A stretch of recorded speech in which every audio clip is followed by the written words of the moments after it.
Mafia সরকার হিসেবে শেখ হাসিনার যেই নাম হয়েছে, তিনি তার নিজের দেশের প্রয়োজনে যতটা না রাজনৈতিক সিদ্ধান্ত নিয়েছেন, তার প্রভুদেরকে খুশি করার জন্য রাজনৈতিক সিদ্ধান্ত বাস্তবায়ন করেছেন অনেক বেশি।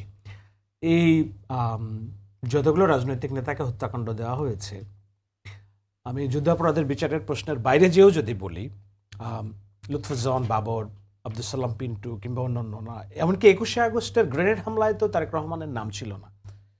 তিনি ক্ষমতায় আসার পরে আবুল কাহার আকান্তকে এই মামলার তদন্তকারী কর্মকর্তা, অধিকতর কর্মকর্তা নিয়োগ দিয়ে জোর করে তারেক রহমানকে ওই মামলার আসামি বানিয়ে তাকে যাবজ্জীবন কারাদণ্ড অথবা যেই কারাদণ্ড দিয়েছেন। কেন দিয়েছেন?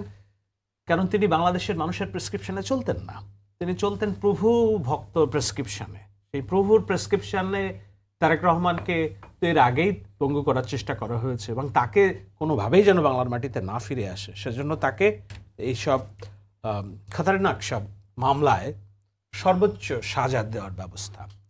এটা তো জনাব হুমায়ুন কবির যেটা ইঙ্গিত করেছেন, বাইরের ষড়যন্ত্র।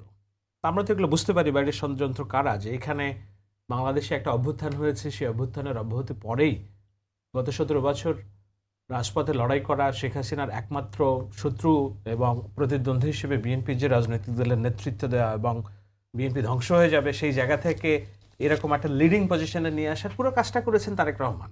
আজকে তারেক রহমানকে যদি কোনোভাবেই বন্ধ করা যায়, তাহলে তো আবার এই দেশে প্রভুদের শাসন ব্যবস্থা কায়েম হবে, তাই না?